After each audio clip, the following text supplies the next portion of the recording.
Welcome to another edition of the Basketball Teacher Podcast.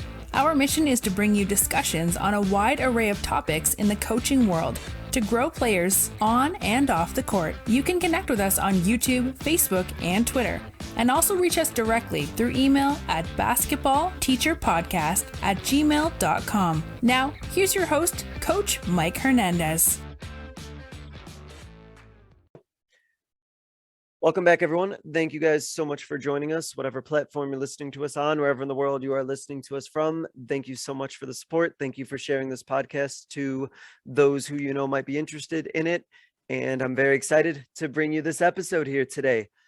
Today's episode is one that we all face as coaches, whether it's through choice or whether it's through circumstance. Today, we are going to be talking about what it's like to coach a team that has a small rotation. So when you find yourself in that situation where you don't have a lot of bodies, you don't have a lot of players, and you're trying to maximize what you got on the court, even if it isn't as many players as you like, that's what we're going to get into today. So we're going to get into how to play smart and how to coach a team the right way when you only have a few players versus also getting the most out of those players, even if you don't necessarily have a deep bench. And like we said, are kind of only rolling with a select few on the court. So as I was joking with my guest off the air, my guest wears many hats and coaches many positions, including Worcester Majors head coach, Boston Warriors AAU head coach, as well as an assistant men's basketball coach at QCC. Very busy man. I'm very happy to be joined by Coach Bruce Marchand. Coach, thank you so much for joining us and being able to carve out an hour of time for us today. How are you? Oh, I'm good. How are you? Thanks for having me on. I appreciate it. So it's awesome to be able to come on here and just talk about some stuff that's really interesting to me and has really helped me in my coaching career. So I really appreciate it. And yeah, I'm looking forward to it. I'm doing quite well, Coach. So let's go ahead and get started, because obviously with the many different hats that you wear, your journey has definitely taken you a few different places. So let's start with that, Coach. Where has your basketball journey taken you? Where's your coaching journey taken you? And I guess, how did you end up in all the different spots that you're at right now? Yeah, so basketball didn't really take me anywhere, to be completely honest. I kind of finished up in high school and, took the route of, well, I'm not going to play at the next level or, anywhere past the next level. So my high school head coach was like, hey, you'd be a really good coach. So when I was a kid, I started coaching like travel ball, middle school ball, stuff like that. And then I got to college. I got my first real coaching job when I was like 20, 21 at a middle school in Uxbridge, where I'm from. And, it was my first job. So, still learning things out, dealing, handling parents, when I'm 20, 21, a little bit older than a couple of their kids that they have that are in high school. So that was really fun for basketball wise. I actually started coaching when I was 19 with baseball. So that's kind of how I really got into it. And then, it took me to when I was in college, I was the head manager my senior year. So I went from Uxbridge Middle School to Nichols College, learned a lot from that 1 year I was with them. After that, I went to Abbey Kelly Charter High School in Worcester, and I coached there for 2 seasons as a JV coach. I kind of headed up all the summer league stuff, kind of AAU stuff, all the off-season program for a lot of guys. And then obviously COVID hit. So we didn't have, there was no season. So I did AAU all year round, in 2020. We did a winter season for my 7th graders. They were 7th grade at that time. And then, Worcester Majors just came along and I applied for it. And it ended up being one of the best things for me. It's a great opportunity. It's going to lead me to a lot of places. When it comes to Quinn Sig, John Prez, he got the job and reached out to me about recruiting some guys that I had coached. And then he's like, oh, I need an assistant. So I reached out to him saying I would love to do it. I do it as much as I can. Obviously, I do the Worcester Majors too, but it's been an awesome journey for me to get there. I've pretty much just made, like, one thing I'd say is just make good connections with people that are really just going to help you kind of get where you want to be. Mark Pappas of the Boston Warriors is a massive connection for me. He knows Coach Prez, from Quinn Sig and all that stuff. And, I've made an impact on people that have just given me really good references. And that's one big thing I can say is huge is, always leave the door open. You're going to go through life and not leave doors open some places, but most of the places that you want to leave it open for, you're going to, which was really great for me. Yeah, I mean, it's amazing how far you can go and how many different paths your coaching career can take you when you like make those connections, like you said, and you get to know people and all these doors open up that maybe you never even thought would, but you keep those connections alive and never know what's going to happen, so to speak. Exactly. So let's set the scene before we get into our topic, because I'm always fascinated about AAU. I think that there's so many different variations of the way AAU is conducted, not just region to region, but state to state. And as you mentioned, you are head coach there, the Boston Warriors. So I wanted you to kind of set the scene and let the listeners know what's AAU like in Massachusetts area. What is it you like about it? Is there anything you would like to see change? Like sort of what goes on in the AAU world out there in Massachusetts? So Massachusetts, like our AAU seems, a little bit different, right? So we have the EYBL teams, the BABCs and rivals teams that are around here. And, they don't always play in the same tournaments as everyone else just because it doesn't make sense for them to. They're that much better than a lot of other people. So, there's just a million different tournaments you can play in. Zero gravity is really taken over the scene over here, compared to just New England AAU tournaments, which we've done. I've done those 100 times. Zero gravity, I've done those 100 times. A lot of it is you can play a lot of the same teams every weekend and really get to know those other players and really get to know the other team really well, the other coach. So it is kind of like a family atmosphere depending on which weekend you're playing and where you're playing at. And if you go out of state so, for us, we played, I think this year, the same teams 4 times. And every week we got better. They were a more dominant team than we were. But every week we got better to the point where, they beat us in the tournament by 3. And then they got smoked by their next 3 opponents by like 20. And the coach came up and said, we couldn't match what you guys had gone. We used all our energy trying to beat you guys, and then they kind of got smoked by the other couple teams after that. So it really is kind of cool just to really get to meet other coaches and other kids around. You make an impact on other kids that aren't even on your team just by the way you coach or, what they find interesting about you or about your team. And you really get to see that most of the kids know each other. Even if they're not from the same town, it's like they've played against each other before, they've been on the same team, or they just know each other. Like there's one kid who goes to St. Sebastian's out here that everybody knows who he is. Everyone knows he's a top 8th grader, one of the top 8th graders in the country. So everybody knows who he is.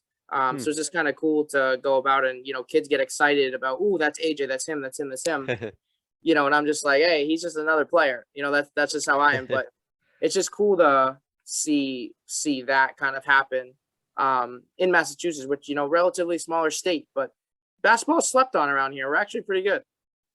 Yeah, it's something that I'm not too particularly familiar with, but I can imagine that, there has to be some good hoops going on there and some good things happening. And no, it's cool to see them. I learned a little bit just from hearing that. And it's always just interesting because we think of basketball as just being a straight on, 5-on-5 game, but you go region to region, state to state, and just play differently. And the atmosphere is different. The culture is different. Yeah. And, it got like your unique feel to it there in Massachusetts. It might be a little different than other parts of the country for sure. Well, that's really cool.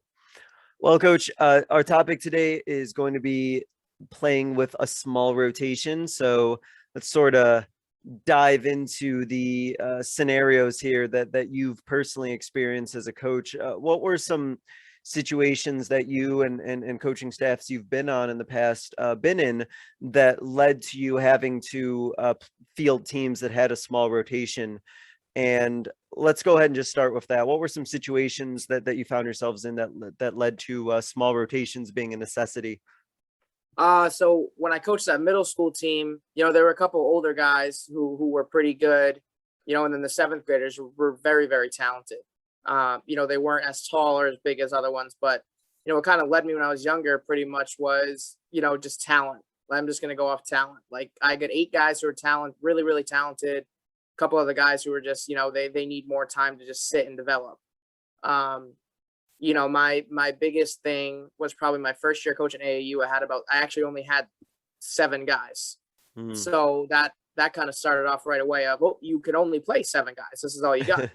So it ended up being really well. We picked up an 8th guy along the way, but it really taught me to like, okay, I don't have a team of 15, I have a team of 8, and this is the 8 I'm going to go with.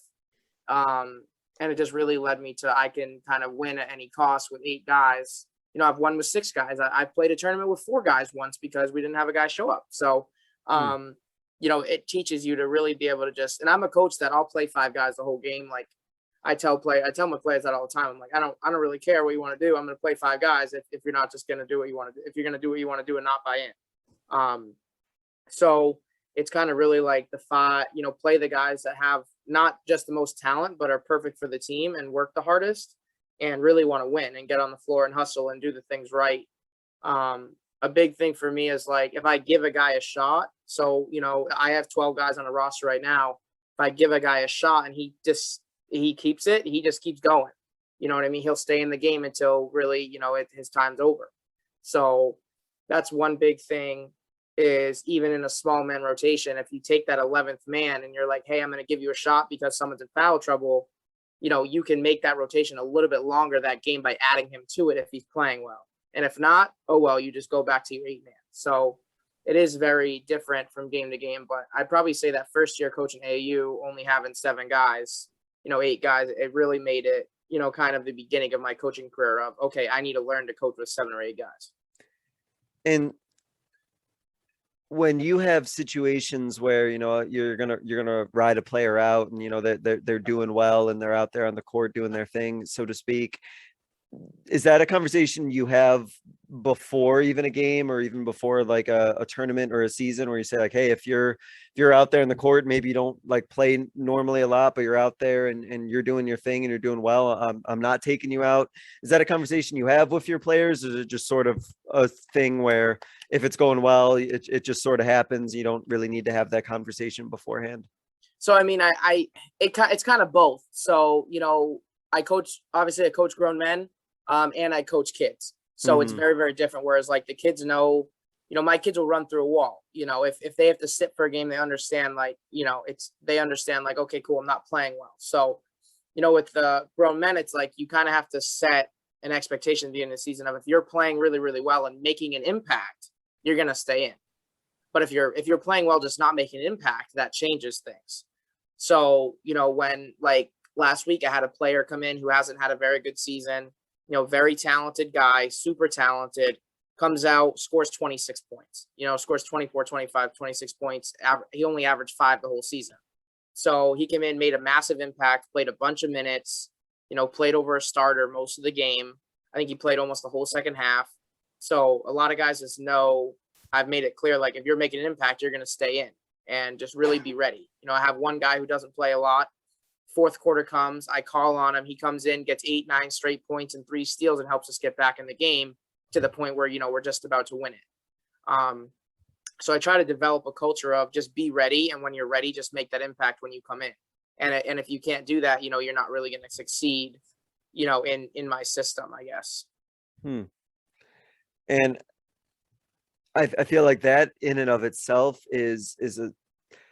could be a challenging skill to learn. What you mentioned about the conversations you have to have with such a varying age group, where you have to kind of almost structure those conversations a little differently, where you said if you're talking to adults and grown men versus younger children, like just the way that you even present a conversation like that, I feel like has to just be a little bit different, or you have to be a little bit like more mindful of your language in the way that you present that sort of conversation. Yeah, so it's very different. My 8th graders, I've had them for 4 years. So, it's been, we've all been together a long time. I've seen them grow. I've seen them grow from, they were shorter than me. Now they're taller than me. I've seen them grow into really great young men. Whereas the older guys, I'm a player's coach, no matter what level I coach at. I'm very much player oriented. I want to see guys succeed. It's, at some points, yes, it is my way or the highway, but at other points, it's like, if this works better, we're going to do that because you're seeing it work in a game. So having that conversation with the men, I like to give them their respect, because they are grown men. I don't like to scream and yell at them. because at the same time, that's not going to work. They're grown men, and some of them are even older than I am. So I like to give them the respect that they deserve. And even with my younger players, I may yell at them at times, but it's all in love and stuff. And, like I said, we're a big family, so we've been together forever. Even when I was coaching at high school, I had those guys for 2 years, but I coached them all in AAU for, 4. So I try to develop a relationship with every single person I coach, like a personal relationship. So that way they know, like, I care about them, whether they're playing or not, and whether I'm screaming or yelling at them or not, like, they know that I care. And, Sure. they just, a lot of guys can separate the coach cares from coach hates me because I'm not playing. So, and those who can't separate that, that's a different conversation to have with them. Yeah, no, yeah, absolutely. And as you mentioned, being able to work with the same group of guys for a long period of time definitely helps make those more difficult or more tense conversations maybe a little bit easier to have, because they understand that, you care about them, and they know where you're coming from versus, somebody who they may not know, and you're just like yelling at them for no reason. They have no idea why, sort of deal. So Yeah, no, which is good too, because even the guys I've had for like 4 years, if we add another player to the team, mhm, I make that relationship, but the guys kind of all stick together and they like pick each other up, and they're like, no, this is just how it goes. This is what you have to do. Like, just kind of that culture that's been built with that group. And with any group of coach, really, you add a new player to it, they usually fit right in right away, just because of the, kind of the family like atmosphere that we like to build. yeah, no, that makes 100% sense. So when it comes to having a small rotation, I know one of the concerns that a lot of coaches have, and rightfully so, is that you want your players to have a high intensity level. They want to make the right decisions, make the right reads, but at the same time, because they're so limited in terms of how many bodies there may be some limitations, and coaches may be worried about things like foul trouble, or keeping the energy and endurance level the way it needs to be. So I wanted to ask you about how you're able to coach a team that is able to play smart, and as well as have a high intensity level, even if there are only 7 players that you have to choose from, for example. Yeah, so high intensity really just starts in practice, really just keeping up their conditioning level. That's a big thing. Guys know that, like, they're gonna run. Like, when you come to my practice, you're gonna run and you're gonna run and you're gonna run and you're gonna run. And most of it's gonna be high basketball drills, but obviously some of it is straight conditioning, because at the end of the day, whoever conditions more is gonna be better in the fourth quarter or the second half, considering AAU, we play halves. Hmm. So and then when it comes to just the intensity level, like, again, it's all built in practice. And for me, the way I coach, like, most of the time I'm super intense on the sideline. So I try to build that. With the foul trouble piece, you use a guy that's kind of at the end of the bench or end of the rotation to really just spell that person with that foul trouble. Or, in certain cases, I've just let that guy ride. And, if you got 4 fouls, I'm just going to let you ride, man. You just got to stay smart, and you just got to play defense with your body and not your hands. And a lot of times that does help, really just trusting. Like, trust is a massive piece with a small rotation. You have to trust those 7 or 8 guys, or else it's never going to work. Which is a big reason for me why I usually don't go past 7 or 8, because I go with guys that I trust.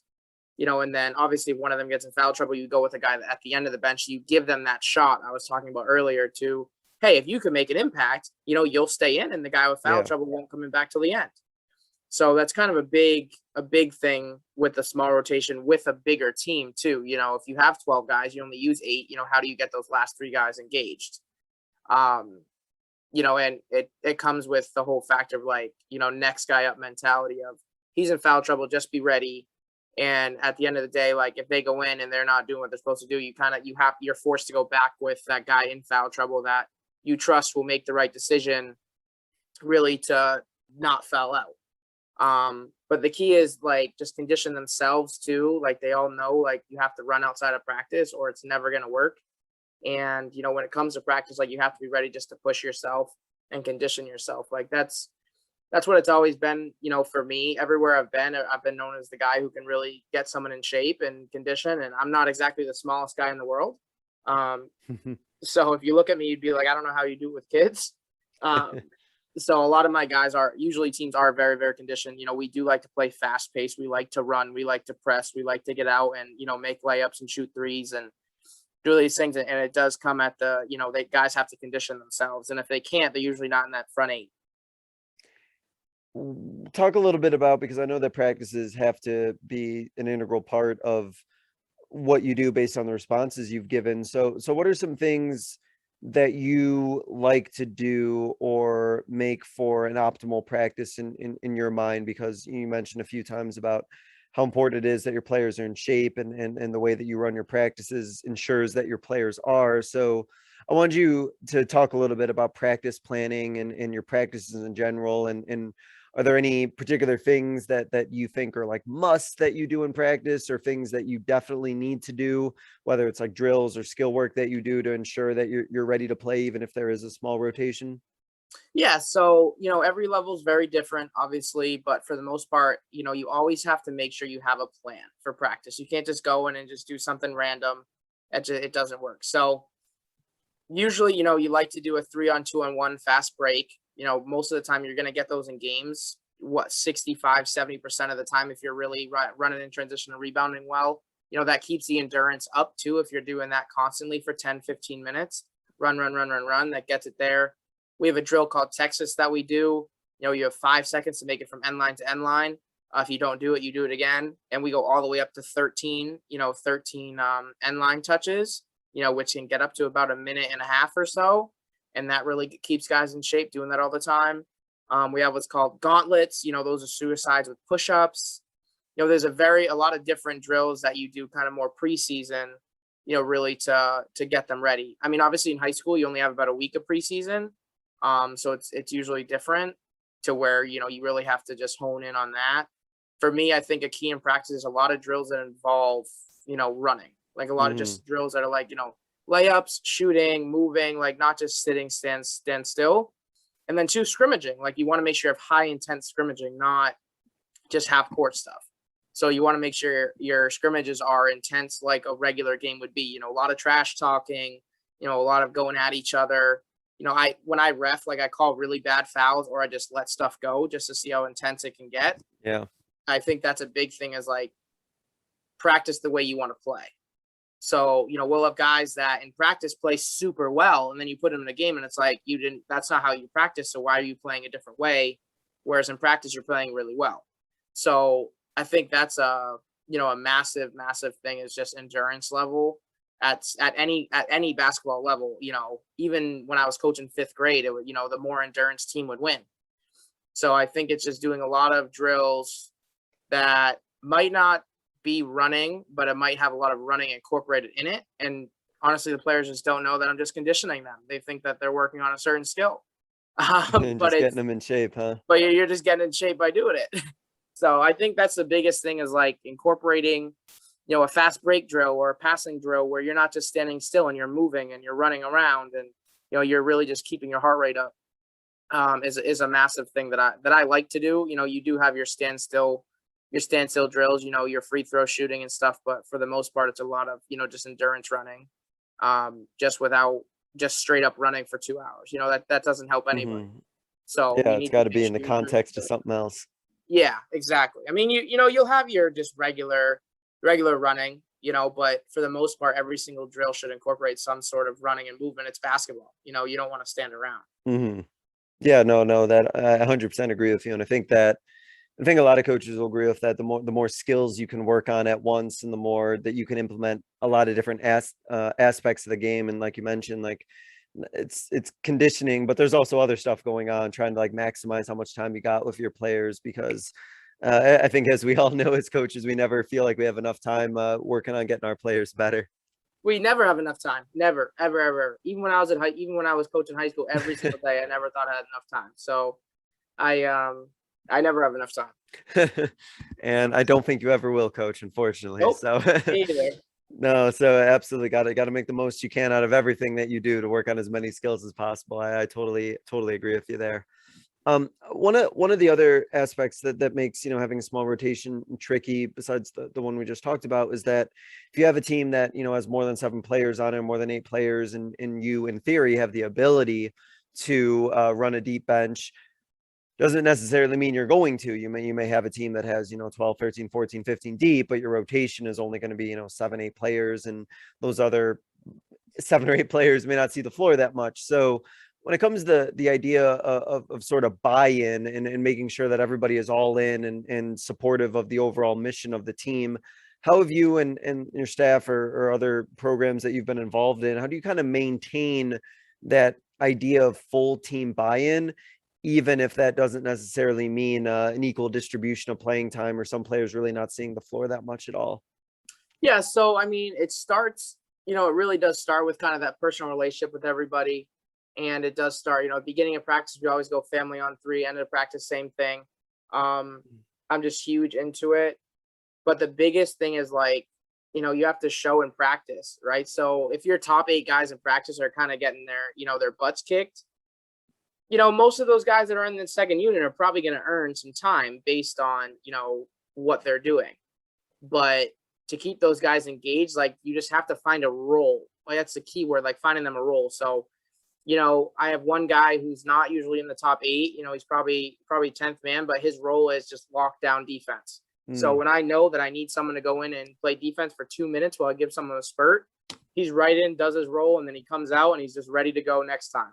So those guys really just have to have some sort of role to make them really kind of stay bought in. It could be a veteran at the end of the bench who's he's been there a long time. He knows what he's doing, and it's just, hey, when you get in, you're going to make an impact by rebounding or something, but really just keeping guys' heads in it. Or it could just be a young guy who's really just starting to really just play the game, at a higher level or at a different level. And you're just like, hey, you're here to learn, like you're going to learn. And then, you'll get some time. And when you get time, make the most of it. So the big thing is like trying to carve out roles for everyone, which could be hard because, multiple people can have the same roles. You could have 3, 4 guys who their main role is just to shoot. And honestly, who's ever shooting better is going to be the one who gets that first crack at it. So, those end of the rotation guys really just need to know like what their role is. And if they have an issue with it, we sit down and we talk about it. And it's like, hey, I haven't seen anything else for you to move up. It's just honestly, transparency is huge. Like I said, I had a guy score 24 last week, and I haven't played him that much before that game. And now he's gonna move himself into that 7 or 8 man rotation now, just because he had a great game and his hard work finally paid off. So I'd probably say just really having a good relationship with most of the guys and just kind of being like, this is your role. And when you get in, just make the best of it. And if they don't make the best of it, then, they hurt themselves. That's not on me. That's on them at that point, not taking those 2-3 minutes that you get, in a game and just trying to make the best of it. Yeah, it's always been a difficult conversation. I feel like I've had to balance as well, and having to say that, but you're absolutely right, is that when your time comes, you have to always be ready, like, right, you have to always be prepared for whenever your moment is, and whether it is that 2 or 3 minutes, making the most of it, because like that's your time to shine, so to speak. And it sounds like to me that that's something that you've had success with, and I'll let you speak to this, but when players are given those few minutes to put in the game, have you found that they've really worked to the best of their ability to kind of maximize that time, and really done the best that they could to show what they can do and show that they've been working hard in practice? Yeah, I mean, for the most part, you'll have everyone will have their off game. Even a guy who gets in for 2-3 minutes, won't play the same every 2-3 minutes, every game they get to play. But they will at least work hard. And my biggest thing is, if you don't play a lot and you get in, like, you need to get on the floor, you need to hustle, you need to play defense, you need to try to rebound. You need to try to make other guys better, but also if you have an open shot, take it. Don't be out there and just standing still. So I have had, success with it. But when I was at high school, I had a couple guys who, we just had to fill out a JV roster just because it was, a down year. I had a couple guys get in and they made the impact they could. They played defense. They got a couple rebounds, and it earned them a couple more minutes throughout the season. They were older guys, playing behind some younger guys, so it wasn't easy for them to do that. At AAU level, I had a team that had 5 really talented kids on it, 4 guys that weren't crazy talented. So those 4 guys, when they got in, they made the best of it. a game here or two, they get double digit points or something like that. So it's up and down. It also depends on the team, depends on the culture that the team builds within itself versus, the culture I build with them. Sure. It depends on if the players love each other or not. I will say that with my 8th grade group, the guys truly do love each other. And we all love each other like a big family. One kid was at the Celtics game the other night. We all saw him on TV. We all texted in our group chat. We haven't seen each other in like 2 months. We still talk, almost every day or every other day in the group chat. So, just all trying to just really play for each other. I think that's the biggest thing, and especially when those guys at the end of the rotation get in, for them to be successful, their teammates really have to cheer them on. And if they're not, then, it's kind of not the right culture, or maybe that guy's not fit for that thing. That's something I've always had is guys, when the end of the guys get in, the guys who normally play really do cheer them on because they cheer them on when they're sitting on the bench waiting for their turn. So right. it's yeah, no, it's very easy for, blowouts and for the guys once they've done their job, they sit on the bench and the guys at the end of the bench go in and, the starters just sort of check out and sort of talk amongst themselves and not really pay attention to the game. But you're right. It is super important for, those guys at the end of the bench when they get their time to play, that because they've been doing all that work supporting and helping their team, when they've been on the bench, that when it's their time to actually get in the game, that they know they kind of have that support in return. And I can imagine that those players, when they know that they have that support from, the regular starters, that has to mean the world to them to know that, those starters are paying attention to what they're doing.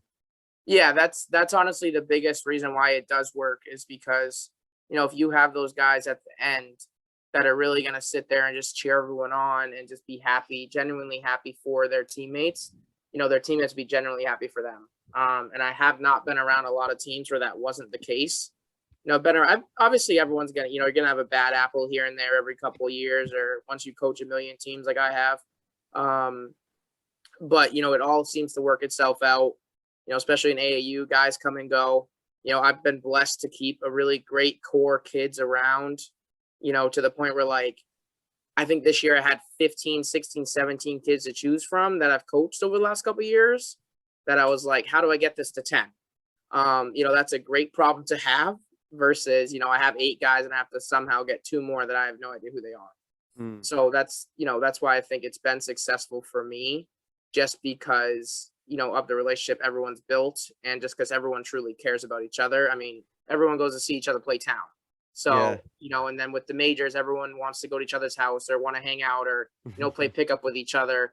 The guys who are around each other's age, because there's a big age difference. Got some guys in the 30s, guys in the 20s. So it's a bit different, but as long as everyone cares about each other, that really makes it work. So let me kind of throw a slightly left field question at you here about just the concept of culture in general, because I can tell how important it is. Not just for the concept of playing with a small rotation, but just your basketball philosophy in general. So where did your idea of culture and come from? Where did that get developed from in terms of the type of coaching culture that you wanted? Was that something that you did some work on your own? Did you get that from other coaches? Where did you kind of develop your identity in terms of culture as a coach? So for me, coaching at such a young age and being a player's coach, I really needed some way to bond with my players because, I wasn't some older guy or a teacher that, knew the kids outside of, basketball. I was that young guy coming in, coming right off a college class, or work and driving right to them and coaching them. So I didn't have that ability to see them through school or watch them grow up like some guys did. So it's more like, everyone come together. We all talk about stuff, let's talk about whatever we got going on. And it just made it really seamlessly work for me for a long time to the point where it still works now. I've come to terms with it might not work for me in 10, 15 years, when I'm a lot older than everybody else. If I decide to go to high school or, wherever I go from here, and also too, I was very close with my high school basketball coach. I've told him 100 times how much he, changed my life, and he doesn't believe it. He doesn't think that he made that big of an impact, which is very wrong, at least to me. But the culture I wanted to build really was, just a coach driven team is really great, but a family driven team is a lot better. And if everyone believes in each other and is one big family, that everyone, we might not be the most talented team, but we'll definitely be the closest team. And that is kind of where I come from. Like, a close team really means the world to me, whether it's because of, how I grew up, or, I didn't grow up with a really close family. So, Yeah. sports was really my thing. And being close with some of my teammates in high school, whether we're close now or not, like, that made a difference to me in high school. And now as a coach, being close to a lot of my players, I mean, I talked to some players I coached back when they were in 7th grade, and I'm still coaching them now, or at least, now we're more like friends, Yeah. and they're 18 years old. So I've known them 6, 7 years. I never had that growing up. So that was one big thing that I wanted to make sure my players always had. They'll call me, "Hey, I got a game tonight. Are you coming? Are you coming? Are you coming?" And me being at Quinn Sig now up here in Worcester, the junior college, a lot of those guys are like, who never thought they wanted to play college ball at all. They're like, "Hey, we want to come and play college now because you're there." So it just makes a big impact for me, in my heart in general. Like, I made an impact on these kids to the point where they want to keep playing for me at the junior college level. What they don't know is, like, you're getting an education. You're not coming to play for me. Like, I'm bringing you here so you get an education, something that you didn't think you wanted. So yeah, the culture, I kind of just did it on my own. It was just something I really wanted for me. And, I think it's worked for a lot of players that I've had. I had one player this year went through a lot of stuff in his family, and, basketball became his outlet, in the family group that we have, really helped him kind of get over that hump. Which is awesome. So I had a relationship with a player that I always wanted as a player with a coach. And I'm glad that I was able to give that to him, because it was not something I never had. Right. And it's just crazy, how long lasting some of those relationships can last with your players, and you have them on your team, and you do your best to build the culture and everything. And I know I've been in that situation where I don't know if after, they leave my program or are no longer with me, how many of them are going to keep in touch. But then so many of them do, that you're just like, wow, like, I didn't realize, like, it was left that much of an impact, and kind of reaffirms, like, your belief in the kind of culture that you created. And I can imagine, with the type of, like, positive feedback you've gotten in the relationships that you've been able to maintain, that you as a coach have to be thinking to yourself, "Oh, I must be doing something right." Yeah, it was. I coached the football team once a couple years ago, when I was Bless working you out for of that. school. Yeah, I was working out of school, and there was this young, this little kid. He had some, just behavioral issues, but I hadn't seen him in, I don't know, probably 3 years. And I went to a high school basketball game the other day to watch one of my players play, and he was there. And he's like, "Hey, Coach Bruce, how are you?" I swear, Coach, I didn't even recognize him. And he was like, "Oh, it's me, Tyler." I was like, "Oh, hey, how are you?" And at first I just really didn't recognize him. Same thing happened with another player. And it's like, kids I haven't coached 3, 4, in a couple of years, I never thought I made an impact on, or coming up and giving me hugs and stuff. And I was like, it makes you think that, like, you made a difference in kids, whether you think you did or not. And this was a kid that I think played for me for 3 or 4 weeks, and then, couldn't Yeah. handle the running or something. So that was something that was really, really cool, that, like, made me realize that my coaching style works, and that it may not, people may see it as, oh, he's too friendly with his players, or, he doesn't have control. But at the end of the day, it works, and it makes a real impact on people's lives in general. And that's kind of what I really sought out for when I started coaching. Yeah, for sure. I mean, it's kind of what it's all about in many ways. That's awesome. Um, let's going back to our topic. Let's kind of talk a little bit about X's and O's, and sort of the situations you may find yourself in when you have kind of a smaller rotation, in terms of what you like to run on the court, and kind of how you do that sort of in-game chess match, so to speak, when you know that you might want to be running with a smaller rotation. So what do you like to do in terms of X's and O's, and does your rotation, if it is a small one, play any factor in what you like to run? Yeah, so I believe that the talent group, like the group that you have of players, you should always, like, I have a million different plays, but I only put in certain ones, for certain groups that could work. Luckily, I've been very blessed with, at the AAU level and the Worcester Majors level to have pretty much the same type of team. Just because the way my offense works, it can really fit for anybody. The key to using it with a small rotation is make sure you have guys that are versatile. Make sure you have 2, 3, or 4 guys that can know all 5 positions, or at least know the wing and the forward. So, you want to have, like on my AAU team, I got a kid who's probably about 6'1", can shoot the ball and play down low. He's a forward and a wing. On the Worcester Majors, I got a guy who's probably about 6'3", can play the forward and the guard. So he plays both. I got a couple guys like that actually with the majors. So I think my biggest thing is don't just teach people one position. Teach everyone all of the positions in the play, or at least 2 or 3. So that way in your small rotation, if someone's in trouble, you can put someone else in that spot and they know what to do. Was this a trial and error sort of situation, or is this something that you felt like confident was always going to sort of work the whole way through? So it was something that I just kind of figured out when coaching AAU one year. I was like, wow, okay, I need someone that knows what they're doing. So I just throw someone in. I'd be like, you stay here, you run this pick and roll, you do this. And I'm like, you know what? I'm just going to teach everyone pretty much everything. There's obviously, you got your couple guys that can really only do one thing really well, or only play one position, obviously, but you want to have 3. You want to have one guy who's strictly Swiss Army knife, and a couple of the guys who just know what they're doing, high IQ players who can play any position on the court. And that's really what's been able to help me. I've been blessed to have players that can do more than one thing.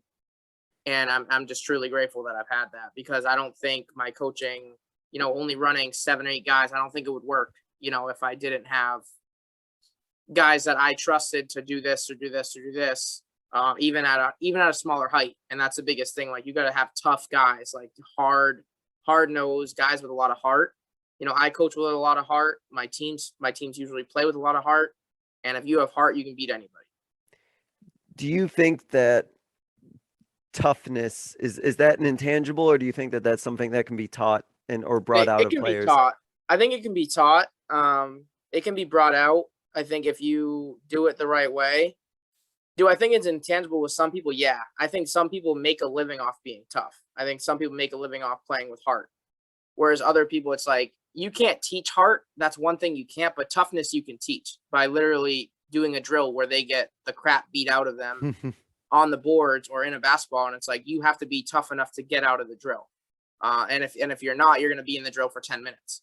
And that is something that I think you can teach. The one thing in basketball I don't think you can teach is heart, though. Like, there's, you either have it or you don't. And that is something I've always wanted to try to teach people.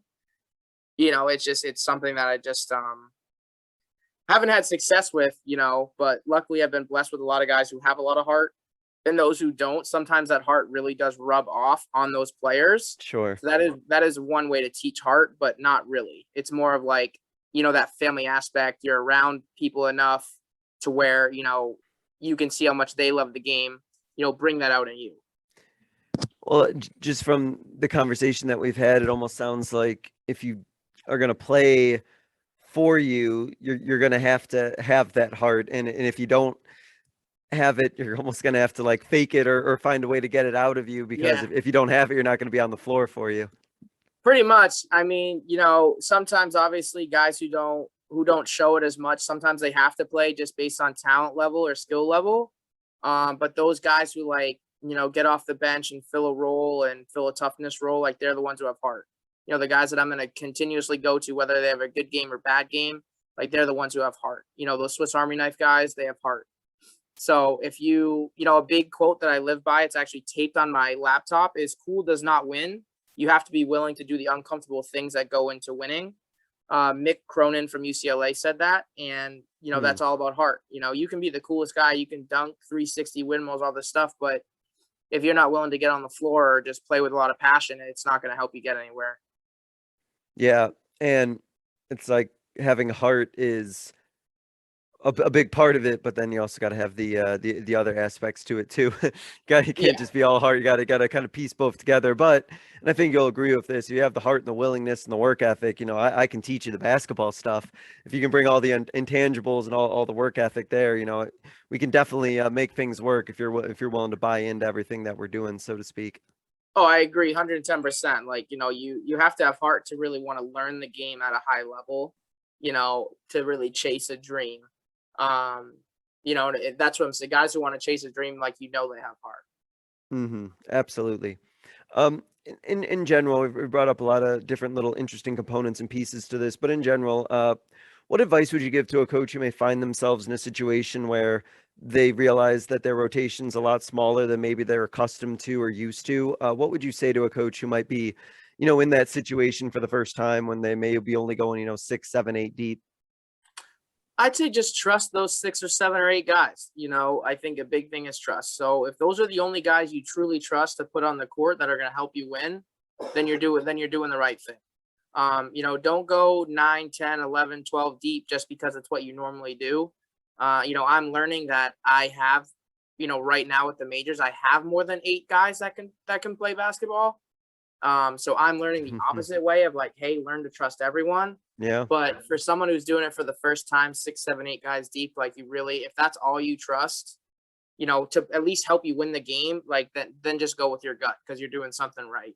And don't be afraid to do that. I think a lot of coaches are afraid to do that, and don't be afraid to just, if you can justify it on the win board, or you can justify it as, oh, we only lost by 2 or 3 or 4, or these are the guys that play the best in practice or do this, like, you're fine. And it's, to me, that's always been tough. I know for me, and I think that's something that I've always sort of like worked on or had to sort of balance is having just a few to go to, because I feel like I'm going into a fight almost with one arm tied behind my back. I don't have all the bullets in the chamber that I want to necessarily have, where I know like, oh man, I only got 6 or 7 or 8, and I have all these others on the bench, but I really only need these 7 or 8, and hopefully I don't get found out or exposed. I know when I was younger, that was a big worry that I have, but then I think it's almost like, and I feel like you're kind of in the same mindset where it's like, well, this is what I got, so this is what we got to do. I can't worry about these other factors that I can't control. If this is what I have and this is who I trust, well, let's do it, and let's make the most of what we got out there, and how we're gonna try and be the most successful. Yeah, that's pretty much hit it right on the nose. I mean, if you have 9, 10, 11 guys, sure, give each one of them a shot at different times in the game. When you're 6, 7, or 8, need a break. And that's kind of how you get them in. And if they have an issue with it, you just say, hey, you just got to make a bigger impact when you're in, man, or you got to do more in practice. I think, it's just a lot of people get scared, oh, why am I only playing 8 guys? For me, that actually hurt me a couple games ago. We played a team with only 7 guys when we had 12. I made it a game by, sticking to my gut and going 7 or 8, and I lost the game. And that's okay, because I stuck with my gut, and I stuck to my guns, and I stuck to my morals. And my mentor always says, the basketball gods like have a way to come back and kind of bite you in the butt. And if you don't stick to your morals, like, that's when that happens. And I stuck to my morals, and yeah, I may have lost, but the next game I stuck to my morals, and, we almost won. So, well, we did win, but we were up by 20, and then I started putting other guys in, and the other team started coming back, and I'm like, okay, this is different. So I think the biggest thing is like, just stick to your morals, stick to what you're comfortable with, and stick to whatever's going to help you get the win at the end of the day. And if you don't win, that's okay, as long as you did your best and think you did your best, and that's what matters. Sure. Towards the end of the season, or as tournaments and things start to wind down a little bit, we talked a little bit about those players who maybe don't play as much, or only get those couple minutes, or those 2 or 3 minutes of playing time here and there. As the season sort of winds down, is there anything in particular that you do in terms of like conversations, or things that you do to recognize those players as a way to sort of show your appreciation for those players, even if they didn't necessarily get the maximum time like on the court, maybe only had a couple minutes here and there? Yeah, so for me, after every game, so if one of them gets in, or 2 of them get in, or 3 of them, and I always am like, look, they were ready, and I praise them in front of everyone, so that way they know. I'm like, they were ready. They got in, they did what they wanted to do, and they, earned some more time in the next game. And really, I think that's the biggest thing is praising them in front of their peers, because it'll make them feel good, but also their team know that, like, when you get in and do something good, like, coach is going to praise you for it. And, if you make a bigger impact, and then sometimes it might not go the same way. They might be embarrassed about it, but I've never really had that happen. But at the end of the day, if a player really wants to get better, at the end of the season, like, hey, what can I do to play a little bit more next year? They will come up to you and they will ask you and be like, hey, what can I really improve on to make more of an impact? Not, how do I get more minutes? It's no, how do I make more of an impact? So, for example, in AAU, I had a kid not really play well all season. And then our last tournament of the season, he was our leading scorer, averaged 15 a game, 3 threes a game. And, we lost in the championship of that tournament by 2 at the buzzer. He was our leading scorer the whole time. And I said, just put up more shots during the week. He did, made a huge impact. And, we're going into spring season with him as a starter.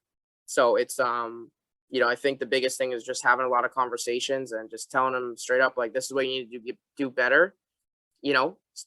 Some kids, I joke around, I'm like, hey, you need to get taller. Like, obviously that's not going to happen, right away. But it's like, get a left hand or get a right hand or work on this or work on this or work on this, just to get a little bit better, just an inch better than everyone else or an inch better than you are. And it'll show. So I think it's just really a lot of conversations. A lot of coaches think it's all about X's and O's. Like, it's all about the conversations ahead of games or after games or in between games. For me, that make a big difference. I think one of the things in doing that's really important is, as a coach, is to make sure that when those players get in for those couple minutes, is you as a coach still have to be, like, actively engaged and still be actively monitoring and knowing what those players are doing, even if it is, a 20-point game and there's only 2 minutes left and those players are getting in there. As a coach, you still have to make sure you're coaching those players. And it sounds like that's something that is something you do, because then when you have those conversations at the end of the season, you can say, like, hey, here's what I saw that you did on the court, because I was still actively engaged in what you were doing in that game, even if the game was well in hand by that point. Yeah, and that's actually more important than, the 2 or 3 minutes that they might get in a 5-point game or a 6-point game, because those are the times where, like, all right, we're up now. I want to see how you play. Are you, going to get excited, or are you going to do this or this? Like, especially if we're down 20, like, are you going to go in and try to make an impact and get us within 15 or 16 or 17? Or are you going to go in, do your own thing and just screw around? So yeah, I'm always engaged actively. I actually never sit down. Ever. So my AAU players know that, I've told them, like, if I sit down, it means that I'm either very upset or I'm at the point of, I'm this game's out of hand. So sometimes, actually, between us, I'll sit down just to see if they'll work harder. It usually works. But it's very rare that I sit down. So that is a big thing. Like, even if we're up 20, down 20, up 30, down 30, like, I never give up. And that is something that I love, but also something that could be downfalls. Like, if we're down 20, I'll play my first 8 or 9, because those are the ones that are going to help us get back in the game. But then at times there's, like, I need to play those guys at the end to, get them some time and, really appreciate them always showing up. So never giving up is awesome. But at the same time, like, you got to realize that these guys deserve some time, whether you're up or down or in the middle of a game, that those guys at the end do deserve a little bit of time. And I know I've been the one who, I've been down, in games, 15, 20 points, couple minutes left, empty out the bench.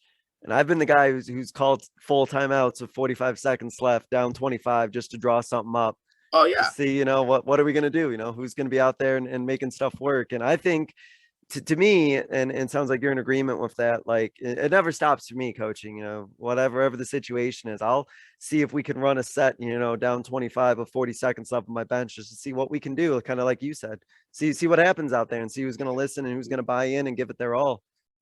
Yeah, I mean, there was a time I think I was down 25 and I put a group of 5 guards in, had them run 2-3 and just go out there, and they brought it back within 10. We forced the other team to put their starters back in, so then obviously, it got back to, I think we lost by 18 or 19, but, it forced the other team, it forced their hand to kind of see how far they would go and see how scared they were based on, kind of what we did. So I think, the biggest thing is never stop coaching, and just coach everyone up, whether they play 25 minutes a game or they play 2.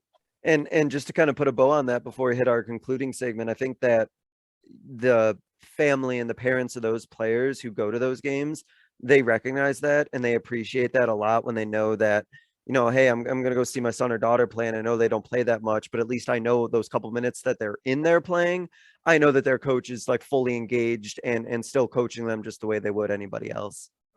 Oh yeah, that's 110%. I've obviously had my fair share of parents who, get upset because their kid doesn't play a lot, in a loss. But I have, the group of parents I have right now, they are very much like, we understand why he didn't play or why they didn't play. And I think that's the biggest thing is, really you just have to justify why their kid doesn't play, a lot as much as everyone else. Yeah, and the best way those conversations go, and in my experience, is when the players themselves can have those conversations, because they should know, right? The players know, they know why they're not playing or why they're not compared to somebody else, and Exactly. So, yeah. Once the kids can explain it, boy, it takes a lot of pressure off you as a coach. I'll tell you that much. All the pressure in the world, is when they can explain it. Yeah, awesome. All righty, Coach. To wrap up, there's a couple of questions I ask every guest, so we'll go ahead and start with this first one.